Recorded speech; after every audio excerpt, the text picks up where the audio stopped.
बच्चों जैसा कि हमने पता है कि आपको 8 चैप्टर कंप्लीट कर लिया है, तो आज हम देख रहे हैं हमारे 11th क्लास के 8th चैप्टर के क्वेश्चन आंसर जो कि भाग 10 में होंगे।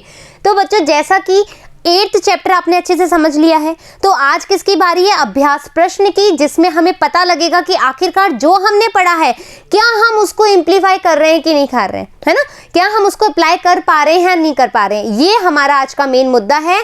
तो आज आप अभ्यास प्रश्न देखिए और सोचिए कि आप इसका क्वेश्चन करने में सक्षम है या नहीं है। यदि नहीं है तो दैट मीन्स आपको ये 8 चैप्टर दोबारा पढ़ने की आवश्यकता है। ठीक है, तो ये क्या होता है, एक तरह से सेल्फ एनालाइज हो जाता है, एनालिसिस हो जाता है कि आप कितने अच्छा पढ़ रहे हो कि नहीं। फर्स्ट क्वेश्चन में ही आपको समझ में आ जाएगा इनमें कौन सा सही नहीं है ना? ये बोल रहा है कि इनमें कौन सा सही नहीं है। देखो सबसे पहले हमको क्वेश्चन समझना चाहिए। सही नहीं के बारे में पूछा है, यानी कि इनकरेक्ट के बारे में पूछा है, तो पढ़ें आप। ठीक है, अभी ये नहीं देखेंगे, वैसे मैंने दिखा दिया अब तो, लेकिन आप खुद सोचो। कोशिका की खोज रॉबर्ट ब्राउन ने की थी। स्लाइडेन में स्वान ने कोशिका सिद्धांत को प्रतिस्थापित किया था, ये बिल्कुल करेक्ट बात है, हमको इनकरेक्ट देखना है।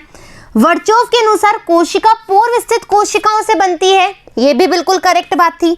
एक कोशिकीय जीव केवल एक कोशिका से पूरा अपना जीवन यापन करते हैं, ये भी सही बात है। अब आप सोचोगे कि रॉबर्ट ब्राउन था या रॉबर्ट हुक था, इसका भी मैंने आपको बताया था कि ब्राउनी हमने किसको रिप्रेजेंट किया था? न्यूक्लियस को। याद आ रही है बात? हमने किसको रिप्रेजेंट किया था? केंद्रक को। तो रॉबर्ट ब्राउन ने तो केंद्रक का निर्माण किया था और खोज की थी। यहां पर तो कोशिका की खोज के बारे में आ रहा है, और आपको पता है कि रॉबर्ट हुक ने कोशिका की खोज की थी। तो यानी कि ये जो कथन है ये गलत है। तो आप किसका आंसर लगाएंगे? आपका सही आंसर है। देखो बच्चों, यदि डीपली पढ़ाई करी ना और स्ट्रेट फॉरवर्ड स्टडी करी है, कहीं पर भी गलत नहीं कहलाओगे। ये यहाँ पर ही आपका जांच पड़ताल हो गया। जिसने भी, अब देखो मैं तो आपसे मिल नहीं रही हूँ, अभी आपकी अंतरात्मा आपको जान रही है कि आप कहाँ कितने पानी में हो। सीधी सी बात ये है, अभी मैं बहुत स्ट्रिक्ट हूँ इस मामले में, प्यार से पढ़ाती हूँ, प्यार से समझाती हूँ, लेकिन क्वेश्चन आंसर के टाइम पे यदि आपको नहीं आ रहा है ना, तो आप अपनी अंतरात्मा को समझ लो कि आप कितने पानी में हो। सीधी सी बात ये। नेक्स्ट क्वेश्चन, नई कोशिका का निर्माण किससे होता है? जीवाणु किण्वन से? बिल्कुल भी नहीं। अजैविक पदार्थ से? बिल्कुल भी नहीं। पूर्व स्थित कोशिकाओं से या पुरानी कोशिकाओं के पुनरुत्पादन से, यानी कि जो पुरानी कोशिकाएं उसका दोबारा उत्पादन कर दें तब बनेगी, या पूर्व स्थित कोशिकाओं से बनेगी? इन दोनों में हमको सर्च करना है कि राइट आंसर एक्चुअल कौन सा है। तो सीधी सी बात है, तुम जो पुरानी कोशिकाएं तुम उसका वापस से उत्पादन करोगे तो नई कोशिकाएं तो नहीं बनेगी। तो यानी कि ये कथन भी गलत है, ये भी गलत है, ये भी गलत है। सही कौन सा है हमारा? कि पूर्व स्थित कोशिकाओं में। और आप पहले भी देख सकते हो, वर्चोव के अनुसार कोशिका पूर्व स्थित कोशिकाओं से बनती है, नई कोशिका पूर्व स्थित कोशिकाओं से नई कोशिकाओं का निर्माण होता है। तो एब्सोल्युटली यही सही आंसर है अपना। क्या आंसर है? स। देखो जांच पड़ताल भी कर रहे हैं अपन कि सही है कि नहीं है। निम्न के जोड़े बनाइए। क्रिस्टी किसमें मिलती है? पीठिका के चपटे कलायम में, सूत्र कणिका के अंतर्वल में, या गोल्जी उपकरण के बिंब में? कहां पर मिलती है? क्रिस्टी मिलती है सूत्र कणिका के अंतर्वलन में। कुंडिका कहां मिलेगी? हमेशा पीठिका के चपटे कला में, थैली में, जो भाई थाइलेकॉइड्स होते हैं उसमें मिलती है। थाइलेकॉइड क्या है? गोल्जी उपकरण में बिंब आकार की थैली है। ठीक है, निम्न में से कौन सा सही है? क्वेश्चन जरूर पढ़ें, क्या पूछ रहा है, गलत पूछ रहा है कि सही पूछ रहा है। सभी जीव कोशिकाओं में केंद्रक मिलता है। पहला स्टेटमेंट गलत है। सभी कोशिकाओं में केंद्रक मिलता है तो आरबीसी का क्या होगा? है ना? आई बात समझ में? दोनों जंतु व पादप कोशिकाओं में स्पष्ट कोशिका भित्ति पाई जाती है। सबसे ज्यादा डिफरेंस होता है कि एनिमल सेल वॉल और प्लांट सेल वॉल में, कि भैया प्लांट सेल वॉल में सेल वॉल पाई जाती है, प्लांट सेल में सेल वॉल पाई जाती है, और एनिमल सेल में यानी कि जंतु कोशिका में कोशिका भित्ति का अभाव होता है, और ये सबसे ज्यादा अंतर वाली बात है। तो ये भी गलत हो जाता है। ठीक है, प्रोकैरियोटिक की झिल्ली में आवर्तित अंगक नहीं मिलते। सही बात है कि भैया आपको भी पता है कि जो कोशिका झिल्ली है उसके अंदर एक्स्ट्रा जो ऑर्गन होने चाहिए वो चीजें नहीं मिलती, जैसे कि प्रोकैरियोट जो यूकैरियोट्स में मिलती हैं, हाँ या ना। तो ये बात सही है। कोशिका का निर्माण अजैविक पदार्थों से नए सिरे से होता है, गलत। तो सही कथन कौन सा है हमारा? प्रोकैरियोटिक। हमारा आंसर कहां लिखा हुआ है? स। सही बोला। नेक्स्ट, प्रोकैरियोटिक कोशिका में क्या मीजोजोम होता है?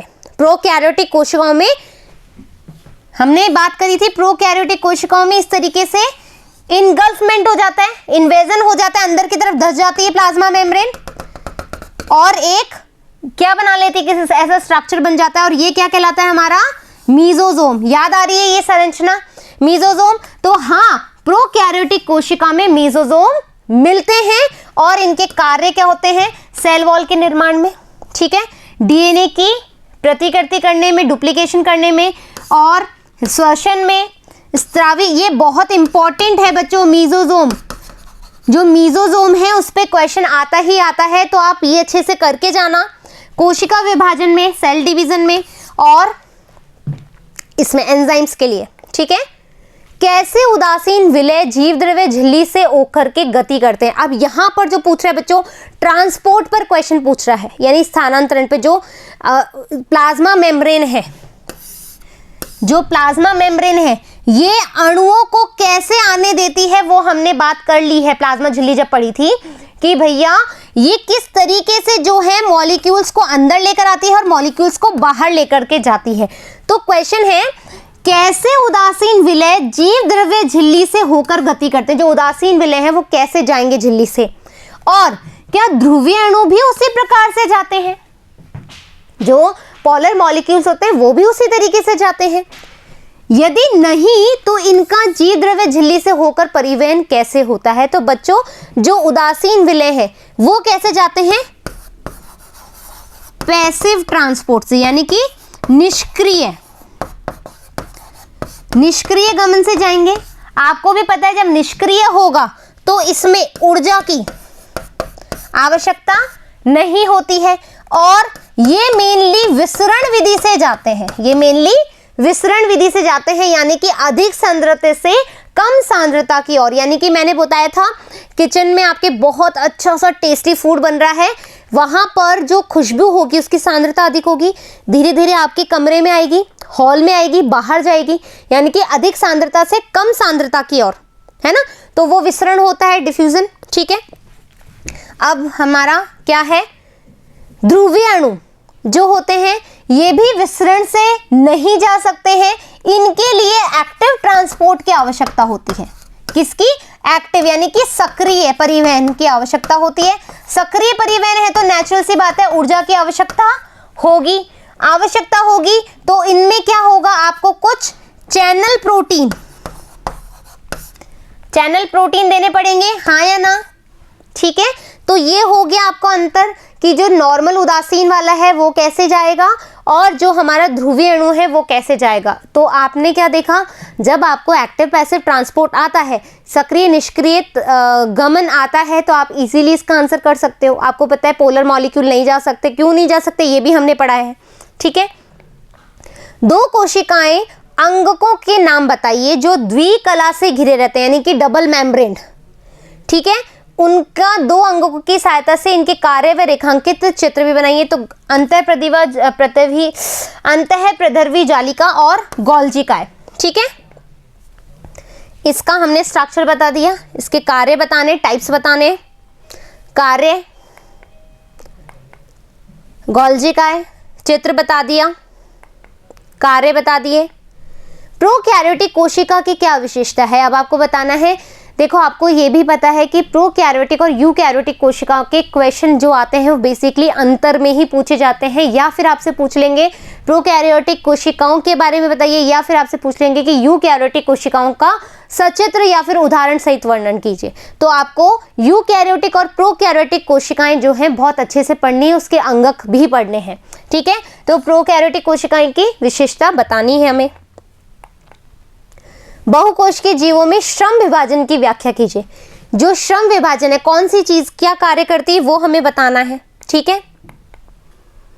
कोशिका जीवन की मूल इकाई है, इसका संक्षिप्त वर्णन दीजिए। जैसा कि हम पहले ही से ही पढ़ते आ रहे हैं बच्चों कि कोशिका हमारे पूरे बॉडी की सबसे छोटी स्मॉलेस्ट यूनिट होती है, क्रियात्मक होती है, संरचनात्मक होती है और कार्यात्मक भी होती है, हाँ या ना। तो हम बता सकते हैं कि आपको पता है सेल है ना, कोशिकाएं मिलकर के टिश्यू बनाएगी, टिश्यू मिलकर के टिश्यू सिस्टम बनाएंगे, टिश्यू से बनेगा ऑर्गन, है ना, ऑर्गन से बनेगा ऑर्गन सिस्टम या फिर बॉडी, या इससे बनेगा हमारा इंडिविजुअल यानी कि हम, और इंडिविजुअल से बनेगा पॉपुलेशन, और पॉपुलेशन से बनेगी हमारी पूरी जनरेशन यानी कि कम्युनिटी, फिर हमारा इकोसिस्टम, इस तरीके से बनता है हमारा पूरा। तो कोशिका से ही तो ये सब कुछ पॉसिबल है। एक कोशिका से उत्तक बना, फिर उत्तक तंत्र बना, फिर हमारे अंग बने, फिर हमारा अंग तंत्र बना, अंग तंत्र से हमारी पूरी बॉडी बनी, बॉडी से फिर एक से मिलकर के दो बंदे बने तो पॉपुलेशन बनी, पॉपुलेशन बहुत सारी पॉपुलेशन अलग अलग, जैसे कुत्ते की पॉपुलेशन, बिल्ली की पॉपुलेशन, हमारे जीव की पॉपुलेशन, वो कम्युनिटी बनाती है। आया समझ में? तो सेल जो है वो हमारे जीवन की मूल इकाई है। केंद्रक छिद्र क्या है? अब हमें न्यूक्लियर पोर्स के बारे में बात करनी है, और न्यूक्लियर पोर की भी हमने बहुत अच्छे से बात कर रखी है। ये हमारा जो न्यूक्लियर पोर है, ठीक है, इस तरीके से हम देखेंगे न्यूक्लियर पोर के बारे में। लैनकाय व रसधानी दोनों अंतः झिल्ली में जो अंतर बताना है वो हमें देखना है, ठीक है। रेखांकित चित्र की सहायता से निम्न की संरचना का वर्णन करें, है ना, निम्न की संरचना का वर्णन करना है। केंद्रक का ये रहा, और तारकाय का यानी सेंट्रियोल का, जो हमने बात करी 9+2 अरेंजमेंट, याद आ रहा है? माइक्रोट्यूब्यूल्स, याद आ रही है वो चीज?